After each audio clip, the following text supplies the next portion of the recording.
नाजरीन आदाब, मैं हूँ एहतशामुल हसन और हमारे मसाइल के ख़ास एपिसोड में आपका खैर मकदम है। आज का हमारा मौजू है माशरे में बढ़ती हुई बुराइयों का ग्राफ। इस पर बात करने के लिए हमारे साथ मौजूद हैं आचार्य प्रमोद कृष्णम साहब, फादर डोमिनिक साहब, मौलाना एजाज असलम साहब और हमारे अवामी नुमाइंदा हैं मौलाना खलील अहमद कासमी साहब। हम आपका अपने इस एपिसोड में इस्तकबाल करते हैं। सबसे पहले एजाज असलम साहब, हम आपके पास आते हैं जी। क्या समाज में माशरे में बुराइयाँ फैल रही हैं? अगर फैल रही हैं, बड़ी तेज़ी से फैल रही हैं, तो क्यों, आखिर इसकी वजह क्या है? जी, अफसोस की बात यह है हम इतने ज़्यादा मटेरियलिस्ट हो गए हैं, हालांकि हमारे बहुत से लोग अभी तक 30-40% गरीबी की लकीर के नीचे हैं, लेकिन खुदा का खौफ नहीं रह गया है, सेंस ऑफ रिस्पॉन्सिबिलिटी नहीं रह गई है। चुनांचे गवर्नमेंट में भी करप्शन है, हमारे इंस्टीट्यूशंस में भी करप्शन है और मॉरल, एथिकल, सेक्सुअल, सोशल हर तरह का जो करप्शन है हमारे समाज में बढ़ता जा रहा है। फादर, हम आपसे यही सवाल करेंगे, क्या वजूहात हैं, क्या वजह है, क्या कारण है जिससे कि बुराइयां बड़ी तेज़ी से फैल रही है? क्या आपकी नज़र में बुराइयां फैल रही हैं तेज़ी से? देखिए, वजह बताने के पहले मैं एक चीज़ और स्पष्ट करना चाहूँगा कि भारत एक ऐसा देश है जहाँ पर कई धर्मों ने जन्म लिया, और मैं वैसे सारी दुनिया में सैर कर चुका हूँ, पर यहाँ देखता हूँ भारत में जितने लोग धर्म का पालन करते हैं, जितने लोग मंदिर, मस्जिद, गुरुद्वारे और चर्च में जाते हैं, इतने और दुनिया में कहीं नहीं जाते हैं। ये एक बड़ी अचंभे की बात है कि इतने लोग अपने धर्म का पालन करते हैं जाकर, पर उसके बावजूद जो, जैसे आपने कहा, भ्रष्टाचार और जो चोर चपाटी और ये सब चीज़ें, गुंडागर्दी भी यहीं पर सबसे ज़्यादा पाई जाती है। जिस तरह से ये गैंग रेप हुआ, तो इसके कारण मेरे ख्याल से मूल रूप से ये है कि धर्म को जो हम मानते हैं वो केवल बाहरी रूप से मानते हैं। आंतरिक परिवर्तन जो धर्म को लाना चाहिए अंदर से, मन में और दिमाग में, वो उसका हमारे पर कोई प्रभाव नहीं पड़ रहा है, परंतु बाहरी चीज़ें हैं उनका प्रभाव हमारे ऊपर ज़्यादा पड़ रहा है। जी, आचार्य प्रमोद कृष्णन साहब, हम आपके पास आते हैं। क्या आपको लगता है कि बुराइयाँ फैल रही हैं? हिंदुस्तान का जहाँ तक सवाल है, तो जब कभी ज़रूरत और प्रिंसिपल आपस में टकराते हैं तो हमेशा प्रिंसिपल टूटता है, ज़रूरत जीत जाती है। हिंदुस्तान की आवाम अपनी ज़रूरतों से, उसकी इतनी आवश्यकताएं हैं, education system, health system, law and order system, ये समाज गवर्न नहीं करता है, ये सब गवर्नमेंट का काम होता है। हमारा दुर्भाग्य है, हमारी बदकिस्मती है कि जो जमहूरियत का जो सिस्टम हमने अडॉप्ट किया, जो डेमोक्रेसी अडॉप्ट की, हमारे देश में जो डेमोक्रेटिक सिस्टम है जी। वो निहायत ही बुनियादी रूप से करप्ट हो चुका है। इसलिए कोई भी नेता, कोई भी ऑफिसर सच को सच नहीं कहता, वो बुराइयों पर पर्दा डालना चाहता है, बुराई की बुनियाद को ख़त्म करना नहीं चाहता। मुझे बहुत ही अच्छी एक बात याद आती है, एक शायर हुए दुष्यंत, उन्होंने कहा कि गज़ब है सच को सच कहते नहीं, वो कुरान और उपनिषद ओढ़े हुए हैं। अब केवल गवर्नमेंट की तरफ से बात हमने की, अब हम थोड़ा रिलीजियस पॉइंट ऑफ व्यू से भी बात करना चाहेंगे, सोशल पॉइंट ऑफ व्यू से भी अपनी राय रखना चाहूँगा कि जहाँ एक तरफ हमारा डेमोक्रेटिक सिस्टम में बुनियादी रूप से करप्शन आ गया है, वहीं जो हमारे तमाम धर्म गुरु हैं वो धर्म की जो व्याख्या कर रहे हैं, धर्म कभी गलत कोई नहीं है, पूरी दुनिया के सारे मजहब जो हैं वो इंसानियत के लिए हैं, अच्छी तरह से ज़िंदगी कैसे बीते ये हमें सिखाया जाता है। मगर जो हमारे उस धर्म का इंटरप्रिटेशन करने वाले हैं वो कहीं ना कहीं अपने स्वार्थों में लिप्त हो गए हैं और उसका भी पॉलिटिकलाइजेशन हो गया है। इससे बुनियादी रूप से समाज में भी गड़बड़ी पैदा हो रही है। जी जी, मज़हब के जो भी कायदीन हैं वो आवाम को मुख्तलिफ़ अंदाज में समझाने की कोशिश करते हैं और इससे आवाम में जो भी जिस तरह का भी मैसेज जाता है, बहरहाल क्या लगता है, फादर ने कहा है कि वो अपने अपने अंदाज से समझाते हैं और वो उससे कहीं ना कहीं मुतासिर होते हैं, उसका इफ़ेक्ट पड़ता है। मौलाना कासमी, आप कैसे देखते हैं इस बात को? एक है दुनियावी और एक है मजहबी। इंसान को इंसान बनाता है वो मजहब ही अजीम है। चुनांचे किसी भी धर्म के अंदर जो कानून बनाया गया है बुराइयों से रोकने के लिए, जब तक आदमी उसको फॉलो नहीं करेगा, उसको ज़िंदगी में लाएगा नहीं, उस वक्त तक वो शख्स जो है कामयाब नहीं होगा और बुराइयां ख़त्म नहीं होगी। इसी वजह से इस्लाम के अंदर अल्लाह पाक ने कुरान करीम में फरमाया, या अय्युहन नबिय्यु कुल्लु अज़वाजिका व बनातिका वनिसाइल मुमिनीन युदनीन अलैहिन्ना मिन जलाबिबिहिन्ना, कि जब औरतें घर से निकलेंगी, बहुत सारे कवानीन में से एक कानून बयान कर रहा हूँ जो इस्लामी रूल के एतबार से जो हिजाब और पर्दा कहते हैं, कि आज के ज़माने में जो बुराइयाँ आम हो रही है और हत्ता कि ये रेंग जो ज़िना बिज़बर हुआ, इसमत दरी के मामला हाँ जो हाँ, पेश आ इसमत रहे दरी हैं। और ज़िना बिज़बर जो हुआ, ये क्यों हुआ? इस वजह से कि जब तक हम अपने अपने मज़हब में, हर मज़हब में ये कहा है कि मर्द और औरत एक साथ इख्तलात नहीं होना चाहिए। जब इल्तिबास और इख्तलात होता है एक साथ तो बुराइयाँ आम होती। चुनांचे एक मिसाल है कि अगर कोई शख्स लकड़ी पे पेट्रोल डाल दे और उसके बाद आग लगाकर आग को बुझाना चाहे तो बुझा नहीं पाएगा। उससे पहले पहले कि जो बुराइयां हैं, उस बुराइयों के अंदर जो उसूल है मजहबी एतबार से, उसको फॉलो करना पड़ेगा, जब ही जा करके आप इस बुराइयों से निजात पा सकते हैं। जी, जैसा मौलाना कासमी साहब ने कहा, एजाज असलम साहब, क्या औरतों और मर्दों का मखलूत को एजुकेशन, मखलूत तालीम या मखलूत होना या इख्तलात दोनों का बैक वक्त, उसको इन्होंने कहा कि किसी तरह जायज़ नहीं है, तो कैसे ये औरतों के साथ या ख़वातीन के साथ नाइंसाफ़ी है? देखिए, जो चीज़ सही समाज को ठीक तरीके से चलाने के लिए मर्द और औरत दोनों को अपने अपने दायरे में रखना चाहिए। दूसरी बात यह है कि मर्द और औरत से ही ज़िंदगी की गाड़ी आगे चलती है, लेकिन उनके ताल्लुकात शराफत की बुनियाद पर, इंसानियत की बुनियाद पर, शर्म हयात की बुनियाद पर और मॉडेस्टी की बुनियाद पर हों। अब देखिए हमारे पास किस तरह की बातें आ रही हैं। मसलन मैं आपको अभी एक न्यूज़पेपर ने लिखा अभी कि हिंदुस्तान के शहरी इलाक़ों की तरह देहाती इलाक़ों में भी प्री मैरिटल सेक्स आज एक समाजी हकीकत है, और वो कहता है कि एज ऑफ कंसेंट की उम्र को घटा दो। ये हमारा एक बहुत ही रेस्पेक्टेबल डेली न्यूज़पेपर कहता है। तो इस तरीके से जो बुराइयां हैं, ख़ासकर हमारी फ़िल्में हैं, हमारे सीरियल्स हैं, हमारे पोर्नोग्राफिक लिटरेचर है, वो इन गंदगियों को पैदा कर रहे हैं। मर्द औरत समाज में मिलेंगे, लेकिन मुनासिब हदूद के अंदर, शराफत के हद के अंदर उनको मिलना चाहिए, तभी ज़िंदगी की गाड़ी ठीक चलेगी। नहीं, जैसा कि पंडित आचार्य कृष्णन ने कहा, फादर ने कहा, तो इन दोनों की बातों से क्या वजूहात निकल के, जैसे इन्होंने कहा है कि हमारे जो कायदीन हैं वो कहीं ना कहीं मिसगाइड करते हैं, फादर ने भी ऐसी कुछ बातें की, क्या लगता है आपको क्या वजूहात है कि जिसकी वजह से ये बुराइयां बड़ी तेज़ी से फैल रही हैं? आचार्य जी और फादर दोनों जो बातें कही उसका खुलासा ये है, मैं भी उसकी तायद करता हूँ कि मज़हब जो है सिर्फ कुछ रिचुअल्स का नाम नहीं है। मज़हब इंसान को इंसान बनाने, अच्छी ज़िंदगी गुजारने के लिए आया, लेकिन अक्सर हमारे मज़हब की, एक तो मज़हब की गिरफ्त ही कम हो गई है, दूसरे उसको हमने सिर्फ कुछ रिचुअल्स तक महदूद कर दिया है। ज़िंदगी में मज़हब हमारी रहनुमाई नहीं कर रहा, इसीलिए सारी गड़बड़ें हो रही हैं। अगर फादर मज़हब पे अमल पैरा हों तो यकीनन तमाम बुराइयां ख़त्म हो जाएंगी। हर शख्स कहीं ना कहीं अपने मज़हब पर अमल नहीं कर रहा है।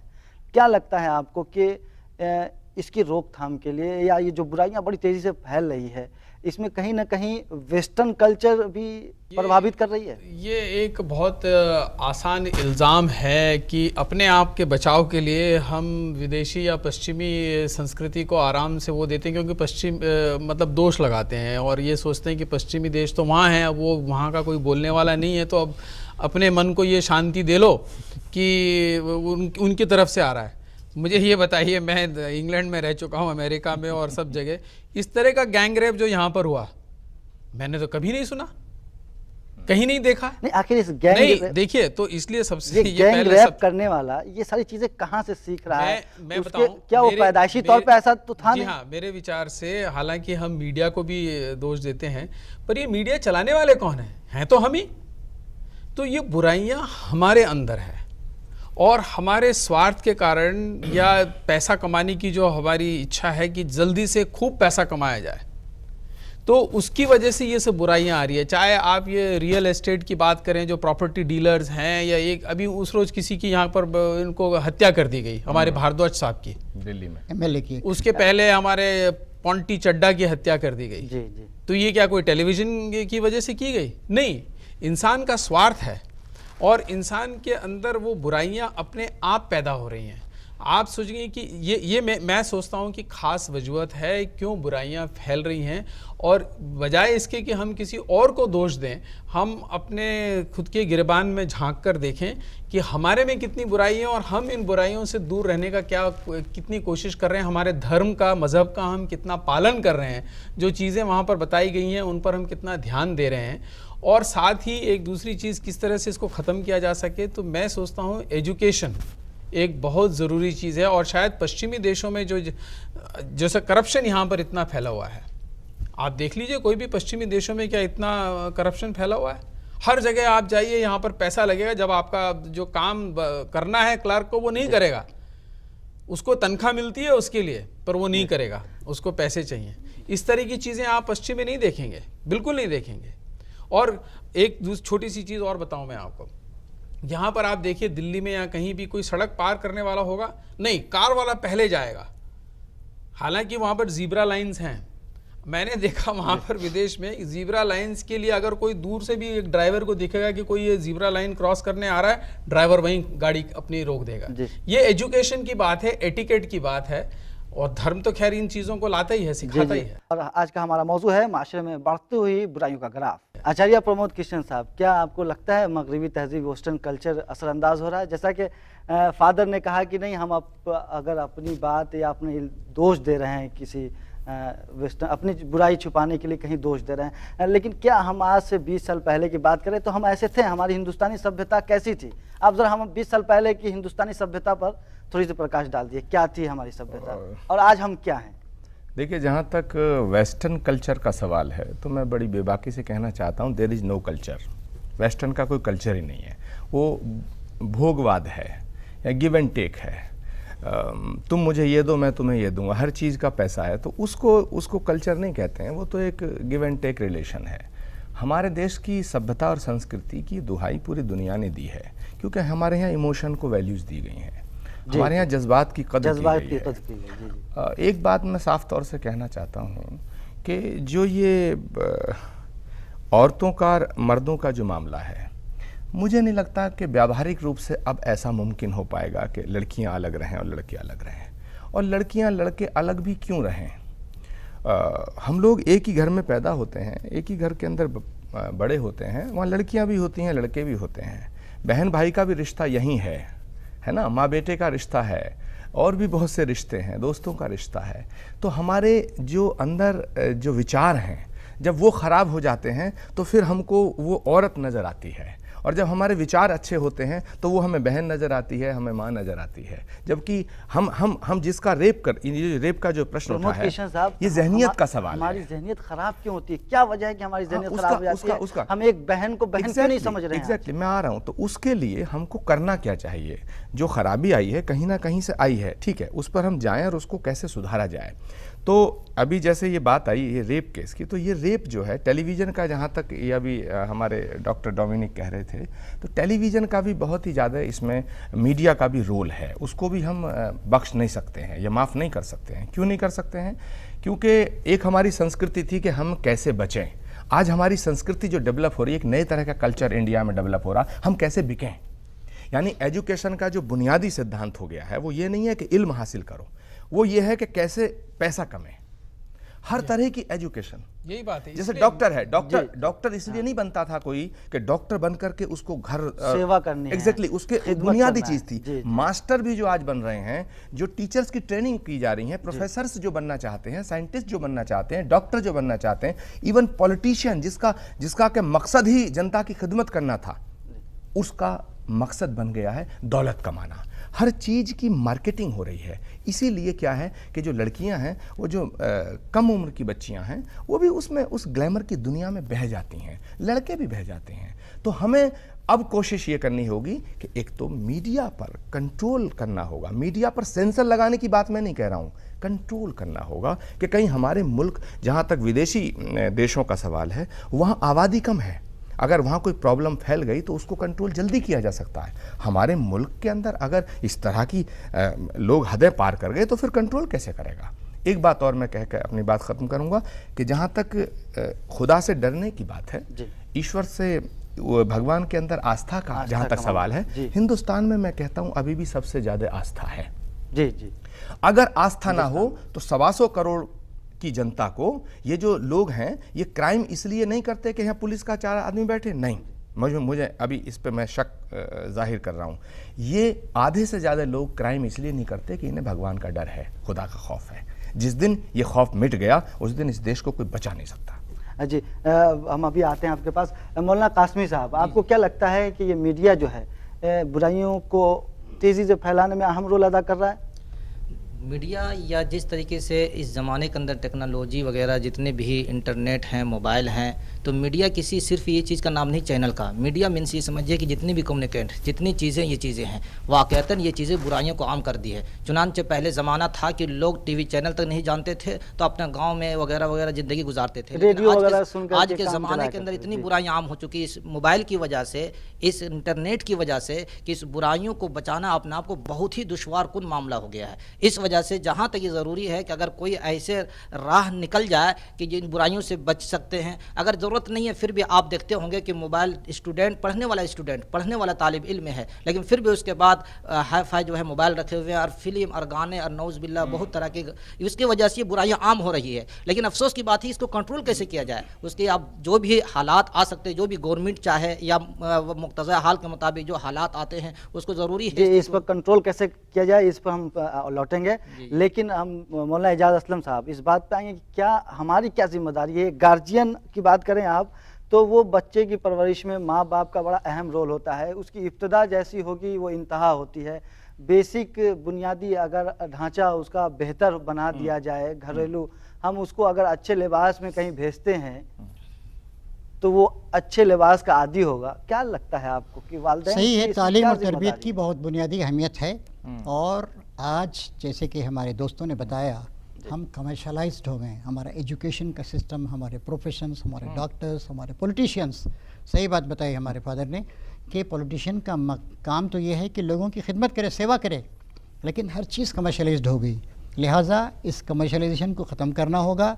और आदमी के अंदर आप हर जगह पुलिस नहीं बिठा सकते हैं। आदमी के अंदर एक पुलिस होना चाहिए, पुलिसमैन। वो ये है, मेरा खुदा मुझे देख रहा है, मेरी ज़िंदगी का एक बहुत ऊंचा मकसद है, मैं सिर्फ eat and drink and be merry for tomorrow though will die, इससे काम नहीं चलेगा।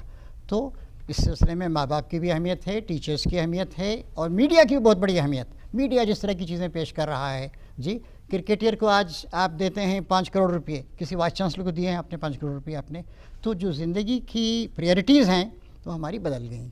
ये बात बहुत ज़रूरी है कि माँ बाप भी और हमारा मीडिया भी, हमारे न्यूज़पेपर्स भी, हमारी हुकूमत भी, सब के सब इस बुनियाद को दुरुस्त करने की कोशिश करें। और जो धार्मिक लोग हैं उनकी भी ये जिम्मेदारी है कि धर्म की जो असलियत है, इंसान रिस्पॉन्सिबल ज़िंदगी गुजारे, उसको वो स्ट्रेस करें। कि देखिए, जैसे जो बच्चा देखता क्या है, बच्चा देख रहा है कि डर्टी पिक्चर में बुरे से बुरा रोल करने के लिए विद्या बालन को अवार्ड दिया जाता है, ठीक है जी, और जितना ज़्यादा कोई नंगा होगा उतना ही उसको इज्जत दी जाएगी।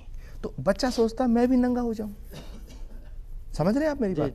तो ये इससे मैं इत्तेफाक रखता हूं कि बुनियादी जो एजुकेशन है वो हमारी एक तो मजबूत होनी चाहिए, जो थी अब रह नहीं गई है। जी, जी, है जो ना? आज से 20 साल पहले थी एक हमारी मॉरल तहजीब ग्राउंड की थी। बात जी, नहीं जी। हो रही है। बच्चों को ये सिखाया जा रहा कैसे बिकें, कैसे तुम बेको, ठीक है। ये नहीं सिखाया जा रहा कैसे हम अपने मुल्क की इज्जत को, अपने घर की इज्जत को, अपने वतन की इज्जत को, अपने मोहल्ले की इज्जत को हम कैसे महफूज रखें, ये नहीं सिखाया जाता है। आज कैसे बिकें, तो एक तो ये ज़रूरी है। दूसरा ये ज़रूरी है कि जो मीडिया का जो रोल है वो बहुत अहम हो गया है। आज 1 सेकंड के अंदर पूरे घर घर में बात फैल जाती है, एक चैनल को दिखाता है। हम चाहते हैं बेटियां महफूज रहें, बहनें लड़कियां महफूज रहें, लेकिन उन पर हम अगर उनको जंजीरों में कैद करना चाहेंगे तो ये भी सॉल्यूशन नहीं है। अगर हम ये कह दें कि लड़कियां लड़कों से दूर रहें, ये सॉल्यूशन नहीं है। दिस इज नॉट पॉसिबल, ये हो नहीं सकता। हमें जहनियत बदलनी पड़ेगी। फादर, हम आपसे बात करेंगे कि क्या अभी ये बुराइयां बढ़ रही हैं तेजी से? एक जमाना 20 साल पहले क्या रेप इतने होते थे? मैं तो सोचता हूँ कि इतने होते थे या नहीं होते थे इसकी कोई कंपैरेटिव स्टडी तो है नहीं, परंतु इतना ज़रूर है कि आजकल मीडिया इन बातों को ले आता है सामने, और इतने सारे चैनल्स हो गए, न्यूज़पेपर्स हो गए हैं कि जो चीज़ें पहले हमको मालूम नहीं होती थी वो अब सामने आ रही है। एक बात। दूसरी बात, मैं एक थोड़ा और इसका दायरा अगर बढ़ाऊँ तो जैसे हिंदू धर्म के अंदर अलग अलग युग हैं, द्वापर युग है, कली युग है, और इसको कहते हैं कि ये कली युग चल रहा है और इसके अंदर सारी बुराइयां हैं और ये युग ख़त्म हो जाएगा। परंतु जैसा आपने बताया, मैं बिल्कुल इत्तेफाक रखता हूँ इनसे कि पुराने ज़माने में भी बुराइयां थी। हाँ? जब भगवान कृष्ण आए तो कितनी बुराइयां फैली हुई थी। तो वो गीता में कहा गया है कि जब जब दुनिया में बुराई फैलती है तब तक एक नया अवतार लेकर रूहानी शक्ति पैदा होती है दुनिया में इस बुराई को दूर करने के लिए कोई ना कोई आता है। इवन प्रॉफिट मोहम्मद जिसको हम कहते हैं सल्लल्लाहु अलैहि वसल्लम, सुनिए, उनको काबे में जाना बंद कर दिया गया। जी, जी, हाँ, मौलाना एजाज असलम साहब, आप इस पर क्या कहना चाहेंगे? उनको पीछे से जब वो नमाज पढ़ रहे थे तब कत्ल किया गया। तो कौन से जमाने में बुराइयां नहीं? जी जी, मौलाना इजाज़ बुराई असलम साहब इंसान ज़्यादा के अंदर बुनियादी तौर पर मौजूद है, इसमें कोई शक नहीं। जी। लेकिन समाज के अच्छे लोगों का काम यह है कि बुराई को दबाएं और भलाई को प्रमोट करें। अच्छा, सही फरमाया, हमेशा से बुराइयां, रेप भी रहा है, कत्ल भी रहा है, जंगें भी रही हैं, लेकिन आज ग्राफ बढ़ नहीं रहा, आपको नहीं मीडिया लगता? जो आज रोल अदा कर रहा है उसको प्रमोट कर रहा है। मसलन देखिए, वेस्टर्न कॉन्सेप्ट जो इंडिया में भी आया है, two consenting adults can do anything in the field of sex, जिन्स के मामले में जो चाहे करें, ये तस्वुर गलत है।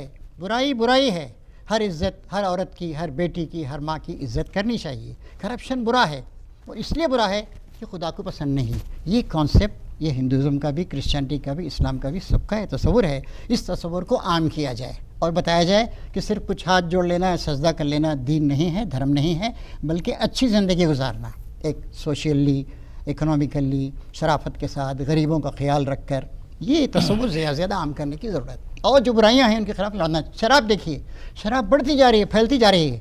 शराब में क्या होता है, अभी 4-5 दिन पहले ATS का कोई एक ऑफिसर था, 4-5 पैक पिया, बीवी और बच्चे के साथ बैठा था, उसने खुदकुशी कर ली। तो शराब को क्यों हम फैला रहे हैं? मौलाना साहब, उत्तराखंड की सरकार ने अभी परसों में पढ़ रहा था कि शराब पे टैक्स कम कर दिया। जी, जी, जी। जो बोतल 500 रुपए की थी अब वो 400 में मिलेगी। सोचिए। ये गवर्नमेंट के ये अब ये क्या करना चाहते ये हैं? पाप जननी है ना, देखिए, इसको हम परवान चढ़ा रहे हैं। पर्दे की बात करें हम, जिस तरह से हम आज देख रहे हैं कि समाज में बेपर्दगी है, इस्लाम ने पर्दे का मफहूम पर्दे ये का है कि बड़ा एहतमाम आदमी किया है। मुनासिब लिबास पहने, फादर- कर देना उसका मतलब नहीं है। किस तरह का एहतमाम है क्रिश्चियनिटी में? अगर पर्दे की बात करें, हमारे अंदर नंगपन होगा, नजरें उठेंगी, क्या लगता है आपको? हाँ, ये सही बात है और इसके बारे में बाकायदा बात की जाती है और कई बार चर्च में ये आदेश दिए जाते हैं कि आप किस तरह के कपड़े पहनकर चर्च के अंदर प्रवेश करेंगे। लोग हालांकि बुरा मानते हैं और उसके ऊपर मैं ये NDTV वगैरह पे कई प्रोग्राम के अंदर उसी पे सवाल खड़ा करना चालू कर देते हैं कि बिशप ने ऐसा आदेश क्यों निकाला कि आप इस तरह के कपड़े पहनकर नहीं आएंगे, ये तो इनकी आज़ादी है। तो ये जो मैं तो यह मानता हूँ कि मूल रूप से बुराई इंसान के अंदर है। हम जो मीडिया कौन है? आदमी लोग चला रहे हैं ना। जी जी जी, हम आप मीडिया हैं। तो हम आप हैं। लोग चला रहे हैं। वो क्यों चला रहे हैं? वो क्यों इस प्रकार की चीजें ला रहे हैं? क्योंकि उनको मालूम है कि इस प्रकार की चीजें दिखाने से ज्यादा कमाई होगी। हाँ, तो अल्टीमेटली उनका मकसद केवल है कमाई करना। अच्छा, समाज वाले भी उसको देखते हैं। देखिए, दोनों तरफ से है, समाज की भी जिम्मेदारी है। समाज क्यों देखता है उसको? क्यों उसको बढ़ावा देता है? अगर उसको स्विच ऑफ कर दे, समाज उसको देखने वाले स्विच ऑफ कर दें, तो बाकायदा देखेगा कि अभी एक छोटी सी बात बताता हूं मैं आपको। अमेरिका में हिस्ट्री चैनल पे, जो एकदम कल्चरल चैनल है, उसके ऊपर उन्होंने जीसस क्राइस्ट के ऊपर एक फिल्म निकाली और अब वो हिस्ट्री चैनल वालों को बड़ा आश्चर्य हो रहा है कि इसके देखने वाले बहुत हैं और वो आप कह रहे हैं कि अरे ये ऑडियंस की तो हमने अभी तक वो ही नहीं की, तवज्जो नहीं दी इनको। मतलब ऑडियंस के अंदर धार्मिक चीज़ें देखने वाले, सुनने वाले हैं, पर जो मीडिया वाले हैं, जो भी ओनर है मीडिया का, वो ये सोच रहा है कि नहीं, जब नंगापन बताऊंगा मैं तो मेरी ज़्यादा कमाई आपकी क्या होगी। राय है आचार्य प्रमोद कृष्ण जी, आप क्या राय रखते हैं? देखिए, मेरी राय बड़ी कड़वी और बड़ी बेबाक होती हैं। अच्छी तो होती है। मैं गुजारिश आपसे करूं, बस इतना ही मैं कहना चाहूँगा। डॉक्टर डोमिनिक हमारे बड़े ही ऑनरेबल इंसान हैं, मौलाना साहब, और अपने अपने दीन के मज़हब के आलिम हैं। अब हमको थोड़ा सा चेंज होना पड़ेगा। जैसे ये है कि भाई मीडिया में जो चीज़ दिखाई जा रही है उसको नहीं देखा जाए, जो चीज़ दिख रही है उसे कैसे ना देखा जाए। तो एक तो मेरा ये है। दूसरी बात ये है कि जो प्रेम है, जो मोहब्बत शब्द है, ये बड़ा पाकीज़ा शब्द है। इसकी जो व्याख्याएं की गई हैं, जो ये सेक्सुअल रिलेशन बनाना, ये मोहब्बत नहीं है। जीसस ने कहा है प्रेम ईश्वर है। इस्लाम में कहा गया मोहब्बत, कुर्बत, खिदमत ही इबादत है। बिना मोहब्बत के इबादत कैसे हो सकती है? हिंदू धर्म के अंदर यह कहा गया है कि ढाई आखर प्रेम का पढ़े सुपंडित होए।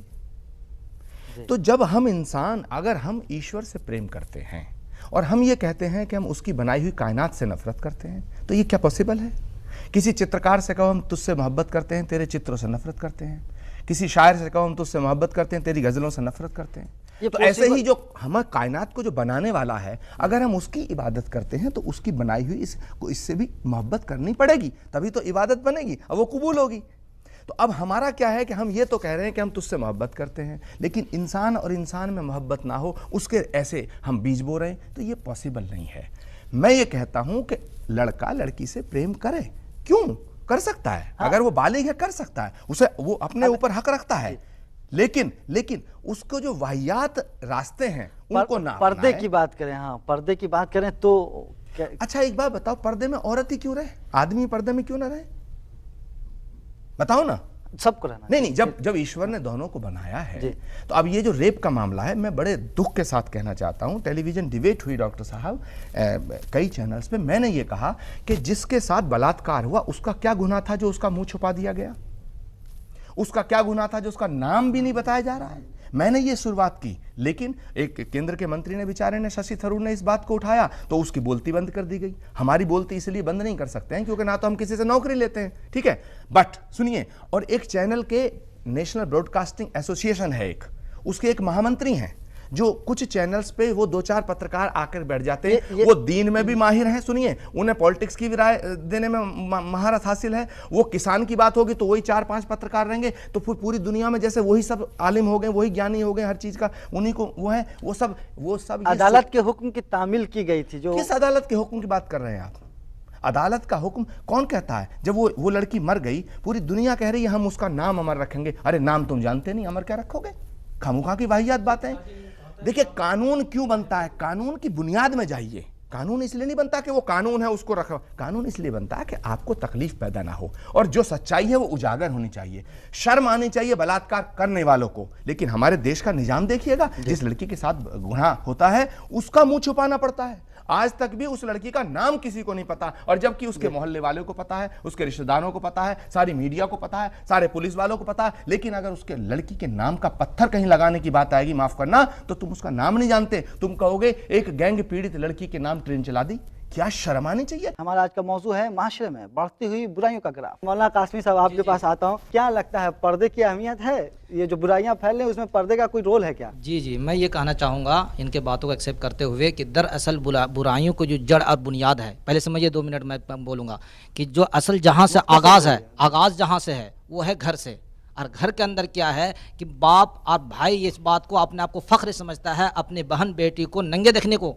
उसकी बहन बेटी बगैर दुपट्टे की होती है, वो जाता है और बेटी के लिए और बहन के लिए स्कर्ट खरीद के लाता है, और वो बेटी बगैर जो है जींस और स्कर्ट में घूमती है। तो जाहिर सी बात है जब घर के अंदर ये बुराइयां आम हो रही है तो जाहिर सी बात है घर में, और हम ये आगे ये लफ्ज़ भी कह सकते हैं गवर्नमेंट और हुकूमत को कि जो लोग रूहानी टाइप कर रूहानी बातें करते हैं उनके खिलाफ। अब मिसाल के तौर पे ले लीजिए, अगर कोई लड़की हिजाब के साथ कहीं स्कूल में जाता है, कितने गवर्नमेंट अब स्कूल जो है रिसर्च करके देखिए कि जिसमें हिजाब ममनू करार दिया गया है। अरे हिजाब तो इज्जत व आफरत, यहाँ पर जो मसाइल हमारा टॉपिक है दुनिया की बात करने के लिए नहीं, सिर्फ हमारे मसाइल और पर्दा पर्दा हिजाब के ये मतलब कतई नहीं है कि औरतें बाहर ना निकले। इसका मतलब ये कि इफ़्फ़त व इस्मत, इज्जत और पाकदामनी महफूज कैसे रहे, इसके लिए ज़रूरी है कि आप इसके साथ साथ चलना पड़ेगा। जो रूहानी और तबीयती और मजहबी चीज़ है, वो मजहबी क्या है कि आप निकलिए तो अपने महरम के साथ निकलिए, आप निकलिए तो मुकम्मल सब नीचे करके निकलिए, आप निकलिए तो अपने आप को इज्जत बचा कर निकलिए। जब एक बेटी और अब भाई जब निकलते हैं तो ऐसे महसूस होता है कि शायद इनका रिश्ता भाई बहन का नहीं है। इसलिए ज़रूरी है कि घर में जहाँ पर घर होता है वहाँ पर ऐसे नंगे तस्वीर ना देखें, ऐसे पर्दे बेपर्दगी वाला कपड़े इस्तेमाल ना करें। जी, हम अपने एक शुरा से भी बात करते हैं। क्या लगता है आपको जो मौलाना कासमी ने कहा है कि आज हम अपने भाई बहन को छोटे कपड़े पहना रहे हैं, क्या लगता है? मैं इनकी इस बात से वाकिफ रखता हूँ, लेकिन साथ में ये भी कहना चाहता हूँ कि पर्दा केवल कपड़े का ही नहीं होता, पर्दा आँखों का भी होता है, शर्म का भी होता है, रिश्तों का भी होता है। रिश्ते और ये चीज़ें हमें हमारे परिवार से मिलती हैं। भारत, जिस भारत के लिए अभी हम बात कर रहे हैं, ये भारत हमारा एक संस्कृति प्रधान देश है। हमारे यहाँ पे इतनी सारी संस्कृतियाँ हैं। कल मैं एक गुरु को सुन रहा था, वो ये कह रहे थे कि बड़ा अजीब सा लगता है कि भारत अभी ज़िंदा है, क्योंकि यहाँ पे 1/3 लोग हैं और 1/3 ज़मीन है और 3/4 लोग हैं, इस रेशो के अंदर है। तो और वो हमारी जो संस्कृति है जिसके कारण ये बुराइयाँ जो आज फैल रही हैं, ये हमारे परिवारों से फैल रही हैं। असल में हम अपनी संस्कृति भूल रहे हैं, हम अपने बच्चों को वो संस्कृति नहीं दे पा रहे बचपने से ही। पैदा होते ही पैदाइशी से वो संस्कृति नहीं क्रिएट कर पा रहे जो हमारा मौलिक अधिकार है बच्चों को देने का। जी, हम एक नौजवान से बात करते हैं। आप बताइए, आपकी क्या राय है इस पर? जहाँ बात हुई थी हिंदुस्तान की, वहाँ मैं कहना चाहूँगा कि हिंदुस्तान में अगर आप आज से 20 साल पहले या उससे पहले की आप सोसाइटी को देखेंगे तो उस वक्त बेपर्दगी की, जहाँ तक मैं बात करूँगा, बेहयाइयों की बात करूँगा, बेशर्मी की बात करूँगा, वो काफ़ी हद तक कम थी। वजह क्या थी? वजह ये थी क्योंकि हमारी सोसाइटी में, मैं आचार्य जी की बात से बिल्कुल सहमत हूँ, वेस्टर्नाइजेशन इतना स्ट्रांग नहीं था। आज हमारी नस नस में वेस्टर्नाइजेशन है, हमारे कपड़े उनकी तरह है। क्या दुनिया की कोई भी सिविलाइजेशन, कोई भी सभ्यता इतनी मजबूत नहीं थी कि सारी दुनिया उनकी तरह कपड़े पहने, सारी दुनिया उनको फॉलो करे? सिर्फ वेस्ट ही क्यों? तो इस बात को इग्नोर करना कि हमारे अंदर वेस्टर्नाइजेशन नहीं है, बिल्कुल गलत है। हम आज कपड़े वैसे पहनते हैं, हमारा रहने का ढंग वैसा है, तरीका वैसा है, और हर धर्म, हर रिलीजन हमारे काम पे हद लगाता है कि आपकी हद यहाँ तक है, इससे बाहर आपको नहीं। फादर से पूछ लेते हैं कि पर क्या, यही तो मैं पूछ रहा था कि मैंने तो कभी वेस्ट में गैंग रेप जिस तरह से यहाँ हो रहा है और हर दूसरे दिन बच्चों को गैंग रेप किया जा रहा है, आप वेस्ट की बात कर रहे हैं, मैंने वहां पर नहीं देखा। मैंने ये नहीं देखा, आप सुनिए मेरी बात ध्यान से, और ये आप चेक कर सकते हैं कि आप किसी ऑफिस में काम कराने जाएं तो वहां से फाइल हिलेगी नहीं जब तक आप पैसे नहीं दोगे। देखा कभी आपने? मैं इस पे एक आंसर देना चाहूंगा। नहीं, एक मिनट। नहीं, कपड़ों की बात भी है तो वहां पर जो जिस तरह के कपड़े पहनते हैं, मैं ये पूछ रहा हूँ। नहीं, ये गैंग रेप की बात बार बार आ रही है ना, तो ये कहाँ, वहां पर मैंने नहीं इस तरह की बात। नहीं, मैं तो रहकर आया हूँ वहां पर। एजाज असलम साहब के पास आएंगे। एजाज असलम साहब, क्या कहेंगे आप? देखिए, मैं अर्ज़ करूँगा, ज़िंदगी की गाड़ी और तहज़ीब का सफ़र मर्द औरत दोनों के ताउन से होता है, लेकिन हमें कुछ हक़ाइक़ को याद रखना चाहिए। मैं ख़ासकर हमारी आचार्य जी से याद दिलाना चाहूँगा, औरत कमज़ोर है। औरत ने कभी मर्द को पे जुल्म नहीं किया, उसने जंगें नहीं लड़ी, उसने कभी रेप नहीं किया मर्दों को। औरत खूबसूरत है, औरत हसीन है, औरत नाजुक है, औरत कमज़ोर है, उसको प्रोटेक्शन चाहिए, इसीलिए कहा गया है। बल्कि मैं फ़ादर से कहूँगा, मैं अक्सर मुस्लिम औरतों से कहता हूँ, हज़रत मरियम ईसा अलैहिस्सलाम की वालिदा का जो लिबास था, जिस तरह नज़र आती वैसा लिबास पहनिए। कभी कभी मैं ये कहता हूँ कि नन्स जो होती हैं जैसा लिबास पहनती हैं, सीधा सादा लिबास पहनती हैं, है ना, और समाज की खिदमत कर रही हैं, तो ये बात बहुत ज़रूरी है। और दूसरी बात मैंने फिर दोहराऊँगा, हमारा मीडिया, इतनी गंदी चीज़ें आ रही हैं। बड़े बड़े अखबार जो 50-50 लाख छपते हैं, 25-25 एडिशंस हैं, पॉर्नोग्राफिक एडिशन। औरत को आप किस तरह दिखा रहे हैं? नंगा करके दिखा रहे हैं औरत को। आप क्या कर रहे हैं? आप करप्शन फैला रहे हैं आप। और फिर उसके बाद हमारे अखबार लिखते हैं, एक रेस्पेक्टेबल अखबार है, कि 2 consenting adults they can do anything, और कहते हैं कि रियलिटी है। क्या चाहते हैं आप? समाज में जिना, बदकारी, बदमाशी, फार्निकेशन, कत्ल खून, यही चाहते हैं आप? अगर ये आप नहीं चाहते हैं तो औरत और मर्द का जो ताल्लुक़ है शराफत का, इंसानियत का होना चाहिए। आचार्य जी, अगर हम इस्मत दरी या बलात्कार इस तरह के जराइम से ऊपर उठकर भी बात करें तो दूसरे बहुत सारे जुर्म हैं। जिस तरह से आजकल भाई भाई को गोली मार रहा है, आसपास में मोहब्बत नहीं है, हम एक दूसरे के दुख दर्द में शामिल नहीं हो रहे हैं, सबसे एकदम भवें हमारी आंखें चढ़ी होती हैं। देखिए, मौलाना साहब ने एक बात शुरू में कही थी कि मेटलिस्टिक जो हमारा जो मिजाज हो गया है, हम ना जल्दी से पाना चाहते हैं, पेशेंस खो गया है। और पेशेंस के लिए सबसे ज़्यादा जो स्पिरिचुअलिज्म की ज़रूरत पड़ती है, स्पिरिचुअलिटी की जो ज़रूरत पड़ती है, या मज़हब की या दीन की जो ज़रूरत पड़ती है, वो क्या सिखाता है?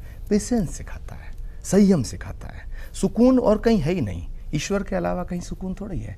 हम नेचर को ख़त्म करते जा रहे हैं। हम आदमी जो है इतनी तेज़ दौड़ रहा है कि वो सब कुछ ख़त्म करके खुद पाना चाहता है कि दुनिया भाड़ में जाए, मुझे मिल जाए, है ना। जहाँ तक सवाल है इस बात का कि ये जो सेक्सुअल रिलेशंस के ऊपर जो बात चल रही है, तो बेहतर होता कि ये इतनी गंदगी की चर्चा ही यहाँ तक इसलिए हो रही है कि फैल चुकी है।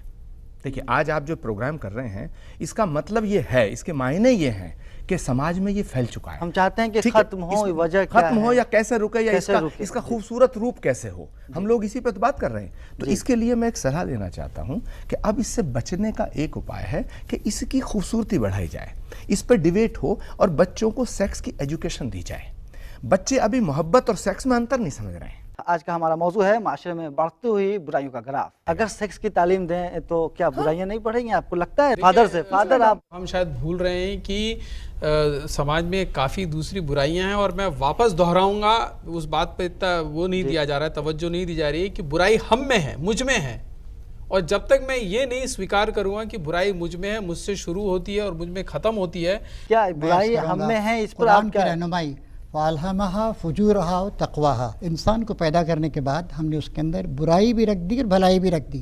क़द अफ़लह मन ज़क्काहा, जिसने अपने नफ्स अपने सेल्फ को ठीक काबू में ठाक किया वो कामयाब हो जाता है। जिसने उसे दबा दिया, उसको स्पॉइल किया, तो ये समाज की, माँ बाप की और आचार्य जी की और सबकी और फिर मीडिया की, गवर्नमेंट की, सबकी जिम्मेदारी है कि इंसान के अंदर की बुराई जो है वो दबे और भलाई उभरे। ये एक बेसिक मसला है और इसके लिए सबको मदद करनी चाहिए। मुझे ऐसा लगता है कि इसमें गवर्नमेंट का भी बहुत बड़ा रोल है।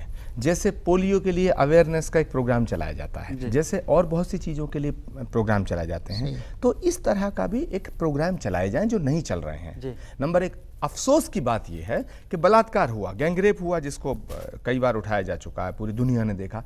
अब रेप कैसे रुके, इस पे डिस्कशन गवर्नमेंट ने शुरू किया। इस सरकार को कोई थोड़ी बहुत अकल दे।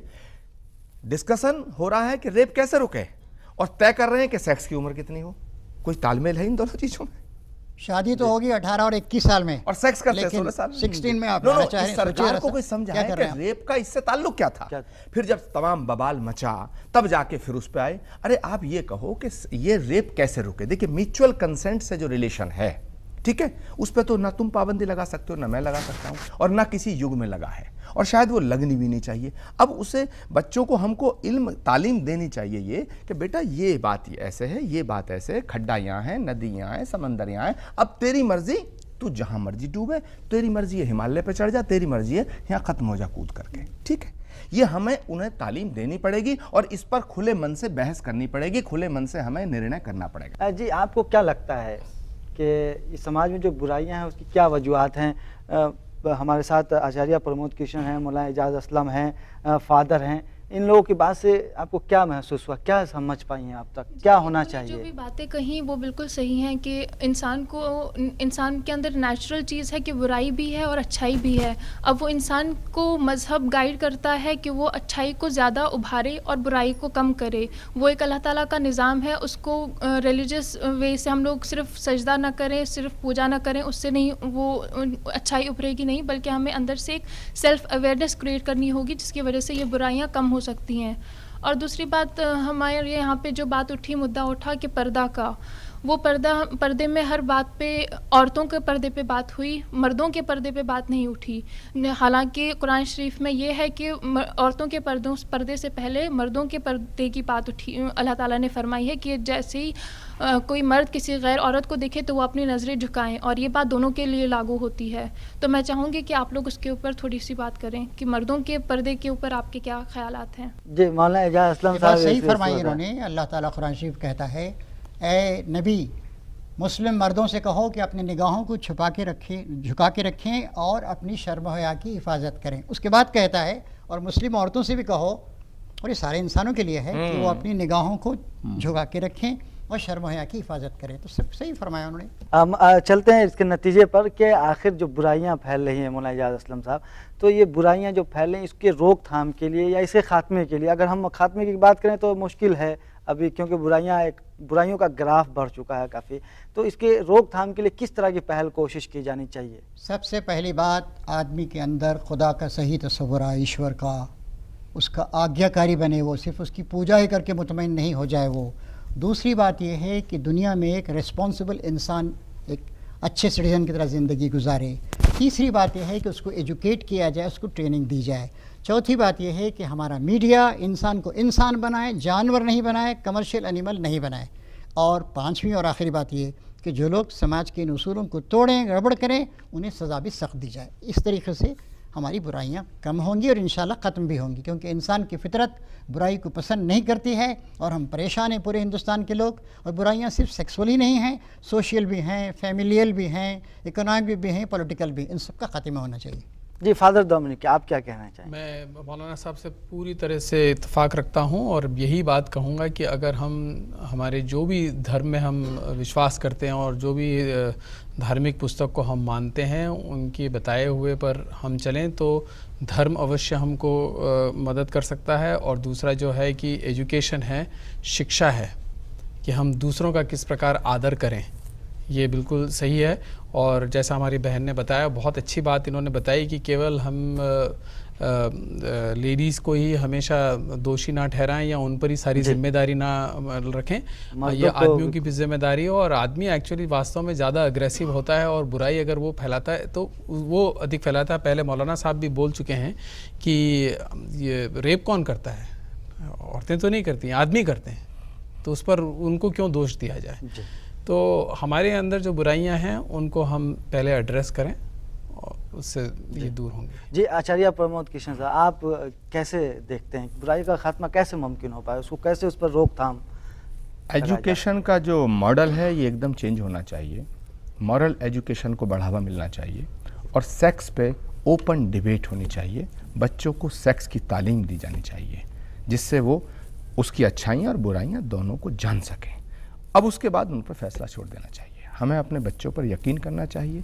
केवल हम उनको पर्दा दे करके, बंधन दे करके, उनको बंदिश लगा करके वो कंट्रोल नहीं कर सकते। मेरा ऐसा मानना है। जी मौलाना कासमी साहब अवामी नुमाइंदा हैं। मौलाना कासमी साहब, आपकी क्या राय है, क्या किस तरह से बिल्कुल रोकथाम? उनके बातों से मैं एक्सेप्ट करता हूं, लेकिन इसके साथ ही साथ मैं ये कहना चाहूँगा कि जैसे उन्होंने बहन ने भी बताई है कि जहां औरतों के लिए ज़रूरी हिजाब है, वहीं पर मर्दों के लिए है। और जितनी बुराइयां आम हो रही है वो मर्दों की वजह से हो रही है। मर्द जो है अपने किस तरीके से लिबास पहना है, किस तरीके से तालीम दे, किस तरह से तरबियत दे बच्चियों को, और उसके साथ साथ किस तरह के घर के हर फर्द अपने फैमिली को किस तरीके से आगे ज़िंदगी गुजारें, उसके लिए एक बात मैं एडवाइजरी बतौर मशवरा मैं आपको ये कहूँगा कि जहाँ जितने सब्जेक्ट स्कूल में हैं, वहीं पर मैं कहूँगा कि जिनके जिस मज़हब के अंदर जो बातें अच्छी है उसको ले, कि जिना करने वाले हैं तो उसमें क्या गुनाह है, उस पर क्या सज़ा मिलेगी दुनिया और आखिरत में, पड़ोसी का क्या हक़ है, माँ बाप का क्या हक़ है, रिश्तेदार का क्या हक़ है, मुल्क में हम हैं तो मुल्क में एक दूसरे के साथ उल्फत व मोहब्बत और अमन के शांति के साथ कैसे ज़िंदगी गुजारेंगे, उसका एक सब्जेक्ट होना चाहिए स्कूलों में, कॉलेजों में शामिल किया जाना हाँ, चाहिए। सारे सब्जेक्ट तो ख़त्म कर दिया, जी। सारे सब्जेक्ट तो उन्होंने पढ़ा दिया, लेकिन एक सब्जेक्ट जो इंसान को इंसानियत बनाने वाला है उसे कभी लाया ही नहीं। हालांकि मैं ये जी कहूँगा, वो आप भी बोलना चाह रहे हैं, क्या बताइए? क्या क्वेश्चन है मौलाना साहब से कि आपने कहा कि पहले ज़माने में भी बुराइयां थी और अच्छे लोग भी थे, और आपने कहा कि अच्छे लोगों का काम ये है कि बुराइयों को छुपाए, तो क्या उससे बुराइयां बढ़ नहीं जाएंगी? छुपाने की बात नहीं कह रहा हूँ मैं ये कह रहा हूँ कि हर इंसान के अंदर भलाई बुराई दोनों की सलाहियत है, और हर इंसान का और समाज की जिम्मेदारी है कि अपने अंदर की बुराइयों को दबाए और खूबियों को परवान चढ़ाए। ये मैंने कहा। एक बात ज़रा मैं रखना चाहूँगा कि अमेरिका शुरू से पैरवी करता आया है, वेस्ट पैरवी करता आया है लिबर्टी की, एब्सोल्यूट फ्रीडम की। और हमारे जो रिलीजन है, हमारा ईस्ट की तरफ आप आइए तो हम हर जगह हद लगाते हैं, हर धर्म हद लगाता है कि तुम्हारी लिमिट ये है। और जहाँ पे America symbol, statue of liberty symbol है एब्सोल्यूट लिबर्टी का, कि तुम्हें फ्रीडम है, तुम कुछ भी करो, हम इंटरफेयर नहीं करेंगे, तुम फ्री हो, तुम कुछ भी पहनो। और भारतीय समाज आज से पहले सोसाइटी में बंदिशें थी। सुन जवाब देना आपका जवाब ये कर रहा हूँ, तो फिर कहाँ पर बुराइयां ज्यादा है? ये सवाल जो पूरा आज़ादी में, ये पूरी डिबेट जो हमारी आज हो रही है वो ये हो रही है कि हमारे समाज में बुराइयां बढ़ रही हैं। अमेरिका को बार बार हम दोष देने से हमारी बुराइयां कम नहीं होंगी। प्लीज, हमारी बुराइयां तभी कम होगी जब हम अपने गिरबान में झांक कर देखेंगे कि मेरे में क्या बुराई है और मेरी वजह से क्यों समाज में बुराई फैल रही है, तब हम बुराई को दूर करें। अगर हम बार-बार अमेरिका को और सबको दोष देते रहेंगे तो हमारी बुराइयों की वजूहात क्या है उस पर भी रोशनी डालने क्या अमेरिका अपना संस्कृति बदलने वाला नहीं है। आचार्य प्रमोद कृष्ण साहब कुछ कहना चाह रहे हैं? डॉक्टर साहब की बात से ये इत्तेफाक नहीं रखता हूँ कि अमेरिका में या वेस्टर्न में रेप नहीं होते हैं या नहीं हो सकते हैं। क्राइम हर जगह होता है। जहाँ तक रहा अमेरिका की बात, अमेरिका के अंदर फ्रीडम है ही नहीं। स्टैच्यू ऑफ लिबर्टी को तोड़ देना चाहिए। क्योंकि वो टोटल तानाशाह है। वो जिसको चाहता है गुंडा डिक्लेयर कर देता है और गुंडागर्दी कराता ही वो है। दुनिया के टेररिज्म का अगर कोई भी कारण है तो वो अमेरिका है। कोई भी वो जब उसको सूट करता है, हिंदुस्तान की तमाम प्रॉब्लम्स की आधी से ज्यादा जो जड़ है आतंकवाद की, वो अमेरिका है।